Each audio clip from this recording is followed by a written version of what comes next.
My name is Jim Shaddix. I'm actually in transition this week from two ministry roles. I've been serving as senior pastor of Riverside Baptist Church in Denver, Colorado. As of Sunday, I start as a professor of preaching at Southeastern Baptist Theological Seminary's main campus is located in Wake Forest, North Carolina.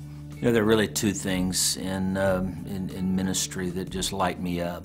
The first one, obviously, is preaching. That's God's first call on my life. The second thing is helping to instill that same thing in young ministry leaders. Alabama is kind of my spiritual home. My parents are from Northeast Alabama. They spent most of their growing up years around the Anniston area. I went to school at Jacksonville State University and played football there. And actually, it was during my college years when I responded to God's call to preach. Preached my first sermon, served on my first church staff, was licensed, ordained, all of those things in the same little country church where I had been saved as a 9-year-old boy. My wife and I have been married, we'll be 30 years in January. Her name is Deborah. God has blessed us with 3 wonderful children. We're actually kind of at the empty nest stage of life, and we're adjusting really well to that. God began to do a work in my life not too long ago.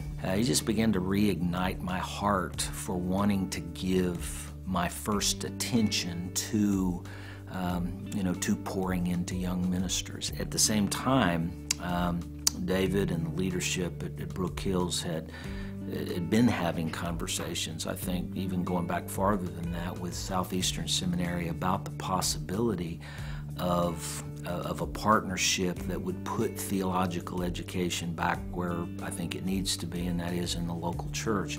And at some point, those two tracks intersected. David and I had a conversation that was kind of a what if. What if in my journey back to theological training, there was a possibility of these two tracks converging to where that was done in the context of Brook Hills. God raises up guys to pastor and be church planners and missionaries, but there's also a lot of stuff that all of us are supposed to be doing, and being disciple makers and taking the gospel to the nations. And so, we began to dream that dream of, what would that look like in a training center that did both. Bringing those two things together, gives the opportunity for ministry leaders to do life together with just people that are on mission for Jesus Christ, and it's kind of the best of both worlds.